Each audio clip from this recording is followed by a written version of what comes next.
รุดอยู่ที่ขาดองนี่อันเท่าไรก็3,500,0002,500,000ไปลูกไปฮะ2,500,000บาท เฮ้ยได้แล้วอันนั้น บาทนะ เท่าไหร่อัน3,500,000ก็ได้3,500,000เนาะงัวตัวหนึ่งเนาะโอเคเห็นยังเป็นไง ทุกอย่าง เห็นทุกอย่างยกเว้น ยกเว้นเห็ดเวียกเห็ดเป็นทุกอย่างนอนตื่นสวย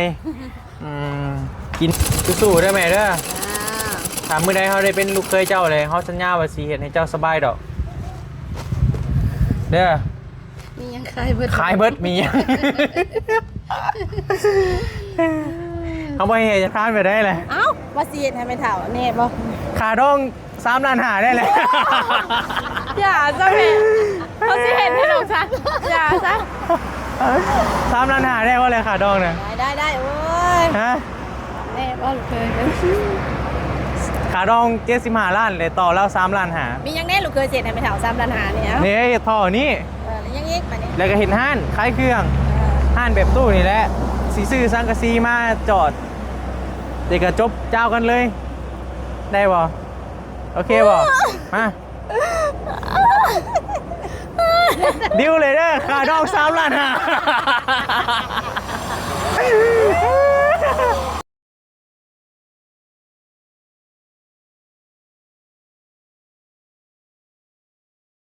ไปขอพี่น้องเอ้ยทางน่ะขึ้นอันนั้นแล้วขึ้นแอมพาแล้วขอพี่น้องเอ้ยแอมมาตีไม้เป็นลมใส่แล้วโอ้ถือว่าเรียบร้อยแล้วโอ้โตขอพี่น้องมาเบิ่งทางนี้ก่อนเห็นยังเด้นี่เนาะสบายดีเด้อไม่เท่าเด้อไม่เท่าขอพี่น้องเอ้ยกำลังยิบสินอยู่ให้ก็มาเตะเวี่ยงไหมใช่น่ะเศร้าแล้วบ่เฮ้ย เศร้าแล้วดิ เศร้าแล้วโอ้ยิบสิน สินักเรียน ยิบแม่ไพ่นี่ นี่ไปคนในบ้านนี่แหละ คนในบ้านเขามายิบบ่ แม่น โบยิบเป็นบ่แม่ บ่เป็นบ่อ่ะ บ่เป็น เรียนเพิ่นยังบ่ทันได้เรียน บ่เป็นเลยรุดขาดองเด้อ ลูกสิไปสอนบ่ เดี๋ยวเราไปสอนเอง ใช่เนี่ยตัดสินใจเลยค่ะว่าเขาลูกให้แล้วนะ แม่นบ่เอ้ย ย่านแต่เคยหลาตัวลูกสาวไม่ถามนะ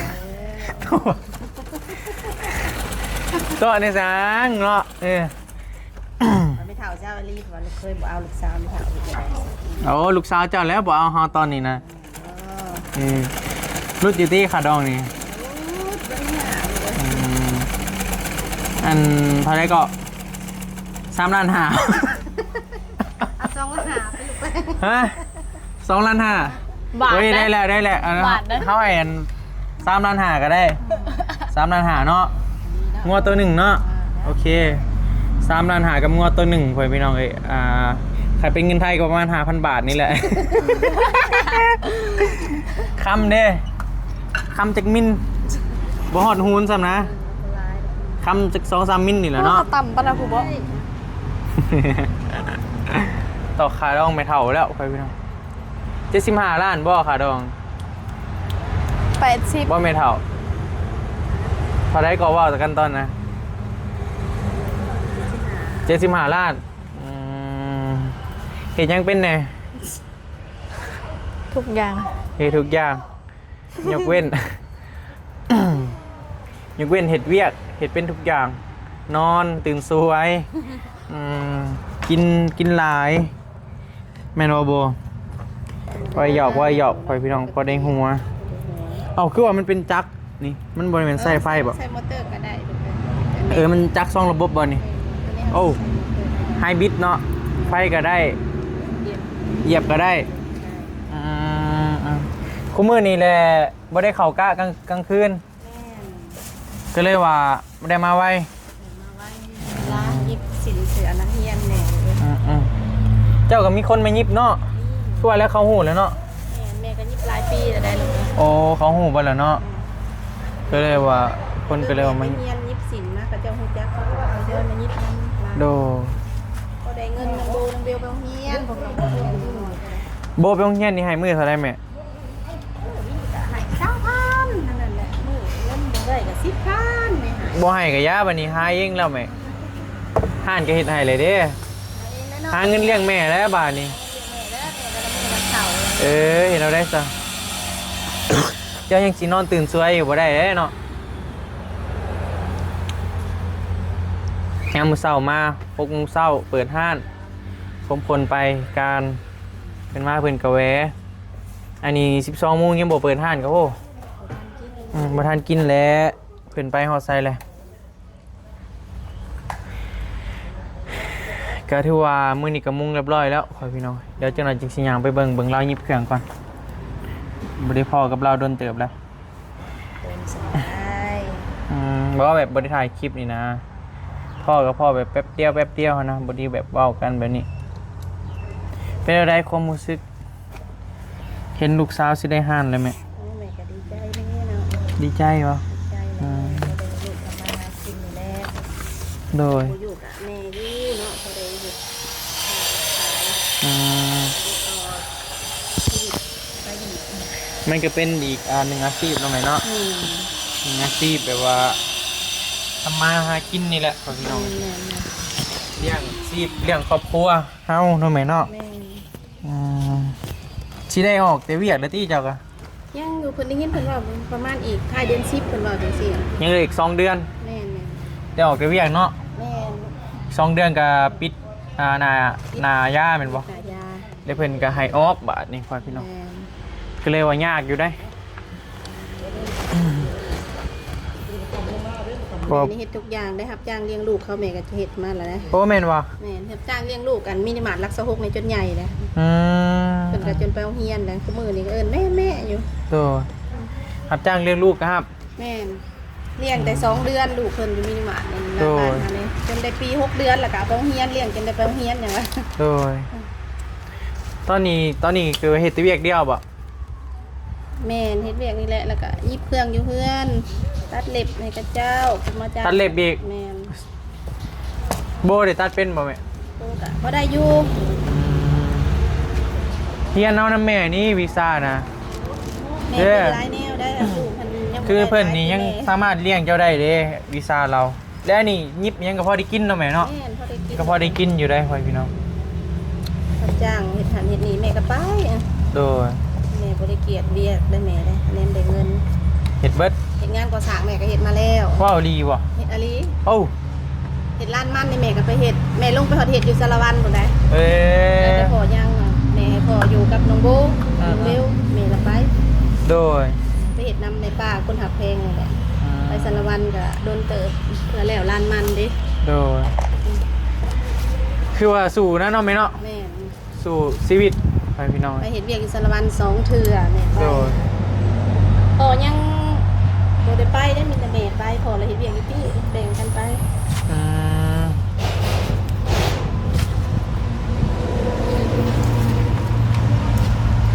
เฮียนโดนบ่ตัดยิบนี่แม่ แม่เฮียนยิบเครื่องไปเฮียน3 อาทิตย์ 3 อาทิตย์เป็น แม่น เอาคือบ่เฮียนให้โบแน่แม่ เฮียนอยู่น้องโบเพิ่นยังว่าบ่พร้อมเฮียน โบยังบ่พร้อมบ่มักบ่ล่ะ ได้บ่มักหรือ ฮะ ได้แม่ผัดมักเด้ มักยังอย่าบอกได้มักเจ้าอย่าบอกได้แม่อยู่นี่เฮ้ยบ่ได้เลยเกรงใจแม่แน่เห็นว่ากะ แม่เขาไม่ได้เคยให้ แม่นบ่มักยังมักยังมักยังก็ ใช้เครื่อง ทำบ่เห็นเจ้าเลยมักเจ้าหั่นแหล้ว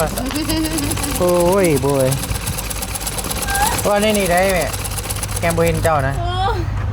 บ่ธรรมดาเด้ลูกสาวเจ้า บัดลูกสาวแม่มักเจ้าอลีผัดเจ้าผัดปฏิเสธลูกสาวแม่เฮ็ดอะไร ก็มักกะลีหั่นแหล้วเนาะ มัก เอ แม่ อ ก็ยินดีแม่ก็บ่ได้ว่า เห็นบ่ ตัวลูกสาวแม่ ได้บ่เลยขายดอง3ล้านหานะบ่แม่ ฮะ ขายดอง3ล้านหาได้บ่ ได้3ล้านหาก็ได้ เอาคลิปนี้เป็นหลักฐานเลยได้นี่บัดมือเอาแท้เลย3ล้านหานี่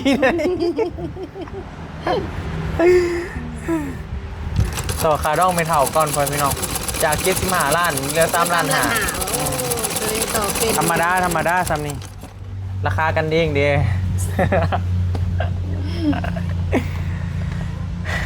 หากับมาฮอดกินนี่แหละหาก็เห็นเราเลยก็มาจับตักจักยิบเลยพ่อพี่น้องโอ้ดุลีอะเจ้านี่เนาะเมื่อยบ่แต่ตัวนี้คือบ่ใครออกบ่ฮ้อนบ่ ฮะ บ่ฮ้อนบ่คือบ่ใครออก ไม่ค่อยก็ได้ มันใครบ่ได้บ่ ได้ อืมบ่ฮ้อนบ่ ถ้าบ่ยิบกะมันเราบ่มีเวลาเด้เฮาต้องได้ยิบเรียกเก็บ เวลามันน้อยเดียวค่ำเลยก็แห้งแล้วแม่นบ่ค่ำเลยก็บ่เห็นหุ่ง เครื่องหลายกะประมาณ11-12 โมงไม่ได้นอน อืม ต้องเลิกกับบ่ายโมงกลางคืนกันเครื่องหลายอะไร โดย เร็วเวียกเฮาด้วยต้องเว้น มันค่ำเลยบ่เห็นหุ่งพ่อพี่น้อง เฮาก็บ่มี ก็เลยว่าต้องได้ยิบตอนนี้ละสู้ๆเด้อแม่เด้อ จ้า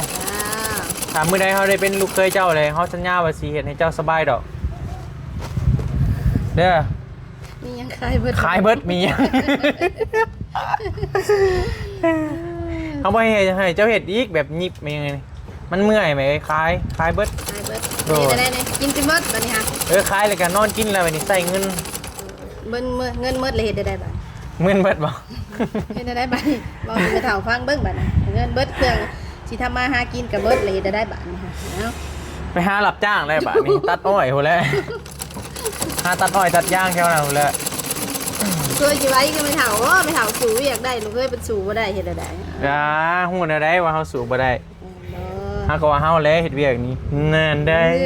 โฆษณาตัวเอง ไป8 โมงเช้ามา 3-4 โมงแรงจังโมงเขาเวียก เขาเรียก7:30น เขาเวียก7 โมงครึ่ง เลิก5โมง จักชั่วโมงวะจักชั่วโมงแม่10ป้ายบ่ 8 ชั่วโมง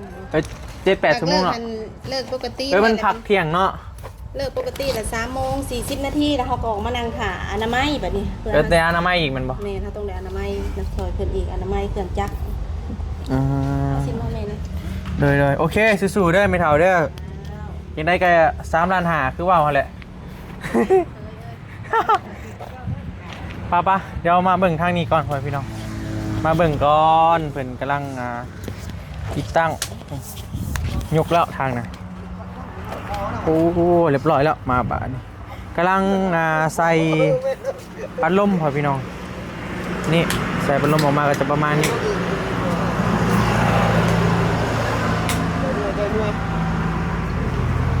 ใกล้สิแล้วเลยละเพิ่นกำลังพากันยกอยู่ตอนนี้ แก้เมื่อยเนาะแก้เมื่อยเสียวให้แล้วมื้อนี้เลยบ่แท้บ่นี่โอ้ ทั้งมืดจะแต่ให้เอาเลยแล้วเลยนะ ให้มันแล้วเลยบ่มื้อเอาเงินเนาะมื้อเอาเงินตอนเช้าเนาะโอเคกว่าบ่ได้ถือเงินมานะบื้นจ่ายให้ ก่อนไกลนะก่อนไกล ฮะ ย่ำได้เลย มื่นเดี๋ยวเบิ่งเงี้ยแต่ว่าเครื่องก็ยังห่อพ่อไปแล้วเหมือนไปพ่อเลยเนาะโดยแต่ก็เจ้าเลี้ยวเลยก็เจ้าไล่ให้เขาเบิ่งหน่อยเด้อว่ามันคือเขาได้ขนาดงามแป๊บเดียวเนาะคู่มือนี้มันทันสมัยเลยเด้จับใส่เลยพอทีเนาะ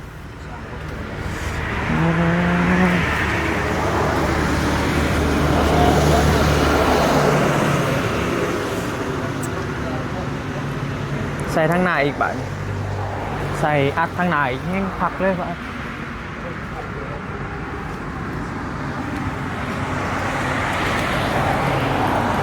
ใส่ทั้งหน้าอีกแห้งแบบงามเลยบาทพี่น้องอัดปึ๊บมาทรงลงมานี่อีกแห้งป้าต่อมาดามโบก็นั่งค้าขึ้นห่างอยู่นี่แหละเส้นเคาน์เตอร์จะอยู่เบื้องในเคาน์เตอร์เจ้าเคาน์เตอร์อยู่นี่ สมุดเด้อ โอ ส เค มุ โอ ด เค ซื่อ คอยเป็นลูกค้าคอยเป็นลูกค้า โอเค อันนี้ว่าอันนี้เฮือนครัวเนาะสมุด อันนี้เฮือนครัวอันนี้ก็สิกรอกมาเอาฮอดพี่สมุดซื่อสมุด ก็ไปได้ เอา นะ หัวเฮาบ่มีห้อง คือบ่ให้เฮ็ดตะกี้เลยซะ คิดบ่ทัน แม่นคิดบ่ทันนี่แหละก็อยากได้แบบนอนไว้นอนหลินนี่ยังนี่หั่นแหละไว้แบบเคาน์เตอร์หั่นนะแม่นเฮาก็ปิ่นหน้ามาพี่หั่นนี่มีสมุดโต๊ะเนาะเฮาก็นั่งอยู่นี่เนาะ หนังนี้ พอเถอะหัวมีความสุขขนาดเลย คิดมาเลยเอ้ย คิดมากเลยมันเป็นอะไร จะไห้บ่อย่าไห้ร้าย ไห้ดี เศร้า ใจ ไห้เด้อบัดนี้เด้อบ่นะบ่อยากเห็นไห้นะอยากเห็นให้เจ้ามีความสุขนะเอาไปได้ก็มีแต่ไห้กันเบิ่งบ่ปานใดเลยเว้ยเห็นยิ้มแย้มแจ่มใสจังว่ากันอีกบัดนึงเนาะ บ่ เอาไปได้ก็ไห้บ่ปานใดแล้ว FC เพิ่นก็อยากเห็นคือกันเห็นเจ้ายิ้มเห็นเจ้าแจ่มใสมีความสุขเพิ่นก็อยากเห็นนั่นแหละแฮปปี้มูฟออนปล่อยวางโอเคเด้นี่ก็ มันก็หนังอยู่นี่ ของขวัญชิ้นใหญ่ กาถ่าลูกค้ามาซื้ออย่างเดียว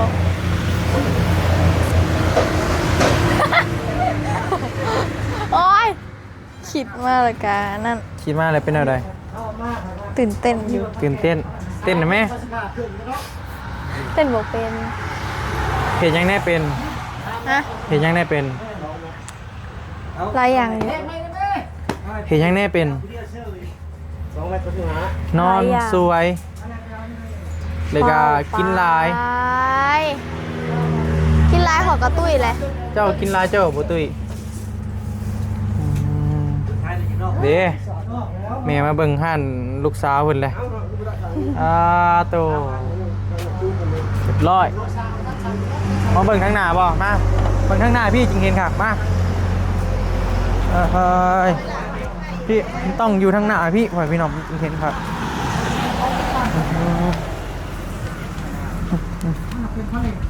นี่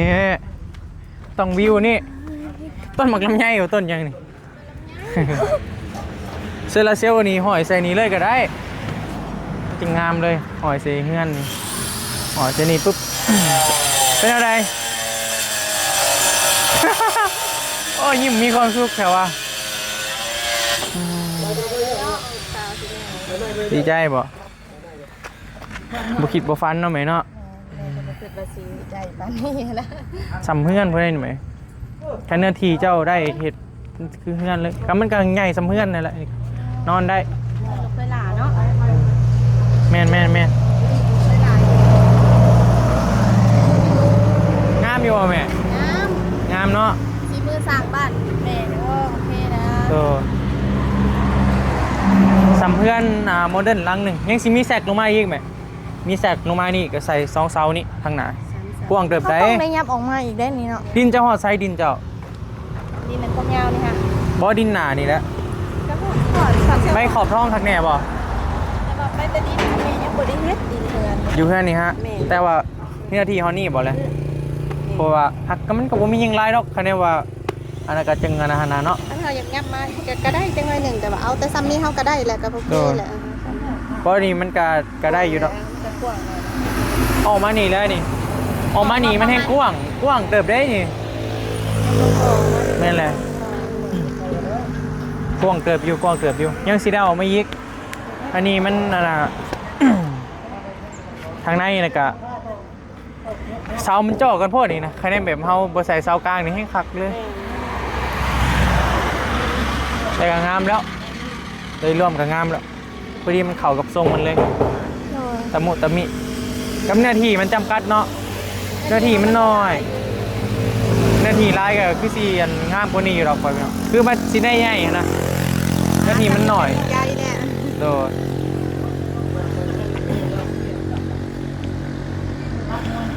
อื่นคือสีแนวเนาะ ไหวรีเวนเน็ตเนาะ มันเห็นเงินอยู่ข้างหลังก็บ่ได้โดนเลย เนาะ แต่3-4สร้างเพิ่นนี่แหละเฮ็ดนี่ ไวไง เอา แป๊บเดียว แต่เก่าเห็ดเฮือนเนาะเพิ่นสิแล้วเป็นลังหนึงคือว่าแล้วอันนี้เล็กเด้จับมาก็จอดใส่มันบ่คือแบบไม้ได้ไม้มันได้กบเฮือนลังแรกนางโบป้าอายุ17 ปีมีเฮือนเป็นของตัวเองเนาะ16 ปี 16 มีเงินเป็นของตัวเองเบิดเท่านี้แหล้ว ห่าน เอานอนบ่เนาะเอานอนก็แม่ มานอนเลย ฮะ นอนผู้เดียวน อนทานใหม่บ่นอนผู้เดียวเห็นบ่ อ้า เป็นงานเว้ยแม่ยังด็อกเราให้เฮามาลอย บาร์บี้นี่ไม่ได้ นอนเอาจัก ตะญาติ ฮะโ โอ้ยแม่อยากมานอนน้ำก็ไปมานอนดิมา อ้าว แค่บ่บ่ โอ้ยแม่อยู่นี่ซื้อดอกนี่นะสละแม่นั่นแหละอันนาเด้บ่มีเราเอาเองเด้อ ก็บ่ง่ายเว้ย เราเอาเอง ไม่ธรรมดาเฮ้ย คือคนเดียว คนเห็นเวียก อันบ่แล้วกับรถน้ำมัน พี่น้องกันบ่ รู้จักกันนี่แหละ อืม ได้ไอ้ ด้วยเยอะหรอวะ เจ๊ก็อยู่นี่แหละ ไปนังโบบ่ น้ำบ่น้อย ดีใจน้ำลายๆเด้อแม่เด้อดีใจน้ำลายๆไกลแล้วอันนี้เป็นหูเป็นห่างแล้วเฮาก็อุ่นใจแล้วแต่กี่มั่งแล้วว่าสิมีแต่เศร้าซีกันนี่ โอ้คิดนักแล้วเฮาก็มาเฮานี่แหละบ่คิดนักแล้วพอพี่น้องเพราะว่ามันก็ซ้ำเก่าแล้วแหละนะคันว่าได้ร้ายก่อนเก่าก็แฮงดีใจแล้วพอได้มุ่งให้เราเลยเด้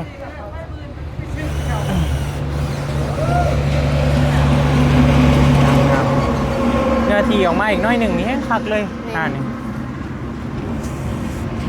บอกกะโอ้ยเนาะคือสิภูมิใจนะเนาะ เราเห็นอยู่เรา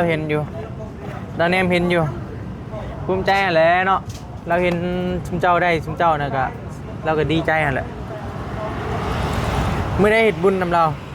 ประมาณท้ายเดือน10พุ่นแหละลูกครบรอบ100 วัน 100 วัน3 เดือนให้ก็เดือนไปปลายเนาะ แม่น ฟันเห็นอยู่ปะ บ่ได้ลู ไม่ ก เคยเลยปะมีไฟพันบ่ มีแต่ไม่เฒ่านะลูกเนาะว่าเป็น เราฟันมาอะไร แบบบ่ได้ฟันนะลูกแบบว่ามันมีกลิ่นแบบแป้งแบบยังหานะ รู้สึกบ่ แม่นรู้สึกแบบเรามาหาไม่เฒ่า พี่สิมาเบิ่งเลยเนาะ แม่น แต่การซุ่มเฮามานี่กับโบได้มีหยังแปลกเลยธรรมดาอยู่แต่โบได้มีแบบหยังนะธรรมดาอยู่เพื่อนพี่น้องบางบ่อนนี่ใหม่ๆนี่เนาะจากอันตรายอยู่เลย เพิ่นเสีย เออก ะเพิ่นก็บ่ได้เฮ็ดให้ย่านก็คือแบบเพิ่น แม่ บ่ได้ไปไส ก็ นะ ก็บ่ได้รู้สึกย่านได้เฮามากะ มันก็เป็นอุ่นๆหั่นนะ ก็ธรรมดานะบ่ได้รู้สึกย่านแต่บ่ได้คิดให้ย่านนะหรือว่าเพิ่นเฮ็ดให้เฮาแบบบ่ย่านเนาะ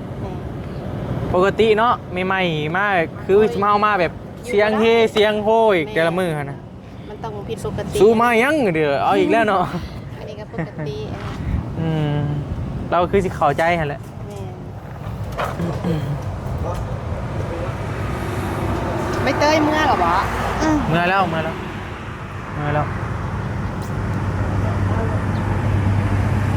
เรียบร้อย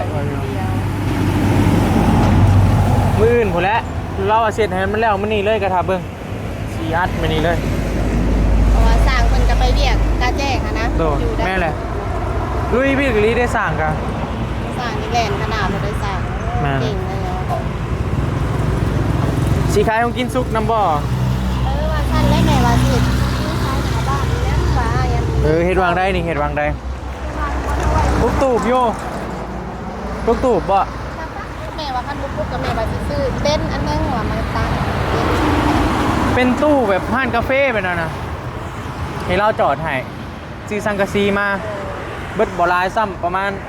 2 ล้านก็ได้แล้ว หรือว่าสิเอาเป็นผ่อนขาดองเลยก็ได้เดี๋ยวซื้อมาให้ ได้ลูกเลย ได้บ่ว้าวดีได้นี่ซื้อมาให้ดี2 ล้านนี่มาหางัดตู้เซฟเอื้อยก่อนอยู่แถวเงินเก็บไปหนักก็ได้นายไปนะถ้าได้ไปนะให้คักเลยนะแบบป้อมนะเดี๋ยวเซนี้เอาแบบหยุกได้อะนะถ้ามันมีการก่อสร้างอะไรยังกับเขาก็หยุกมา ขอมาใส่ยืดเป็น แม่มาเฮาแม่แหละมาว่าได้กระตกนี่นะรถไอรีตกอยู่นี่นะมันหอมโพดใส่อีกวักหนึ่งพอดีใส่อีก2อีก3ก็ได้3ตกอีกแล้วเนาะเบิดหน้าบ้านเลยก็ได้แม่มันก็งามเพื่อนเอาเล จะ ย เฮ็ดให้บ่เบิดเลยนี่น่ะ เฮ็ดได้ผ่อนขาดองเลยบ่เลย พ่อนกับพ่อนลูกปริญญา โอเคบ่ฮะ เราร้อยได้ เจ้าร้อยไฟก็ร้อยอยู่แล้วข่อยนะพันอีกครับ โอ้มันแนมนี่แห้งงามเว้ยนี่นะ มันตะมุตะมิ มันสมส่วนมันเลยนะ มันน้อยแต่ว่าทรงมันได้มันงาม ร้านนี้เนาะ แม่นมันกระทันหันกับอีกอย่างครับเฮาเฮ็ดเป็นโครงเล็กเด้มันก็เลยแบบมันซื่อเลยนะบ่คดบ่บิด แม่ไปซื้อมาใส่3ท่อ เฮ็ดโลดแม่ความสร้างเพิ่นยังอยู่นี่ให้เพิ่นเทให้สร้างกับคนกันเองอีก คนเขาแก่ดิ้นแน่นะโตแล้วก็เลย เอาเป็นปูนบ่หรือว่าเป็นดินน่ะก็ได้ ดินทมก็ได้มันจริงถือหล่นละ350,000 ซื้ออีกลูก ได้ด้วยใส่ลูกเคยอันให้ก็ได้แต่ว่าต้องผ่อนค่าดองเอาแหล้ว น้อยนะลูก200ก็ได้บ่ได้ยากแน่ น่า เลยใจเบ้อ ใจอะไรเนาะบ่ใจสิกล้าเว้าว่า ยันเว่าได้แต่ปากแล้ว น่า เว้าแล้วบัดบ่ร้อยคือไม่เฒ่าบ่โว้ยบ่ได้เว้า ไม่เท่าร้อยบ่ 200 ม่วน เอาอีก3ท่อ ฮอนนี่เนาะดินเนาะหอม บ่คันเว้าแล้วก็มันก็แม่นบ่แหละแต่ว่าเฮาก็สิไปเอาเบิดมันก็บ่ได้พอเนาะหาบ่ได้เพิ่นยังสิขยายทางเฮาแบบเฮาเฮ็ดออก ข้างนี้ตกไปแล้วตกต้นนี่ไปแล้วต้นคูนไปแล้ว คือว่าส่วนนั้นก็เป็นของเฮาเบิด แม่นแหละทางมันก็ร้ายอยู่พี่น้อง เพราะว่าเพิ่นก็จงไว้เบิดเดย์ไลน์เด้เฮาก็เลยว่าเอาซ้ำเพิ่นนั่นแหละมันก็ยากนะ ตกต้นคูนไปแล้วทาง ก็ได้มากค่ะเฮ็ดทางนี้มันก็สิได้มากแล้วมันยาก แม่เลย มันมีการก่อสร้างเลยมันนี่มาคือเจ้าอยากเห็ดก็เอาตัวย่อได้ก็ได้เห็ดตู้ขายเจ้า แม่ว่าเฮ็ดเป็นตู้แล้วว่าแม่ขายอ่ะ ขายน่ะน้ำขายกาแฟนุ่มยังน้ำเลย ได้ก็เพิ่นแหละ ทานโบก็ขายเครื่องข้าวต้มขนมของกินซุปกาแฟนุ่มยังให้มันมีครบอยู่นี่เขามาเขาก็แหวอยู่แล้วก็มาเขาต้องเห็ดทางนี่ให้มันแหวสบาย ไปมาสบายเลยเพิ่นก็แหว ปลายเดือนก่อนในเดือนออกก่อนสิไปซื้อทองมาใส่ โดยคือว่าวันแรกคันบ่อยากซื้อเองก็ไม่ยากดอกนี่จดบัญชีกันไว้ เคยบ่ไปทานแล้ว เจ้าไปได้เป็นหลักฐานแล้วเคยว่า เป็นหลักฐานไปได้เลย เอ้าว่าสิเฮ็ดให้แม่เฒ่าแน่บ่ ขาดอง3 ล้านหาได้เลย อย่าซะแม่เขาสิเห็นให้หนูซะอย่าซะ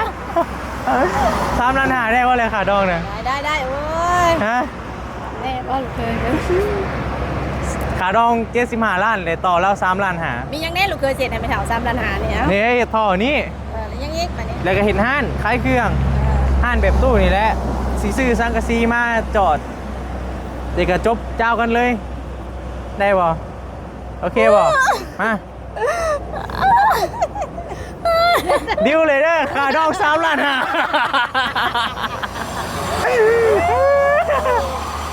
เหมือนเลย เฮ้ยเขาต้องเห็ดทางมันต้องให้มันจอดรถสบายแม่เขาจริงอยากแหวดีแท้มาใส่รถท่อนี่นี่รู้สึกว่าอันละ100,000-200,000นี่นะประมาณนี้บ่ 80บ่ตัวนี้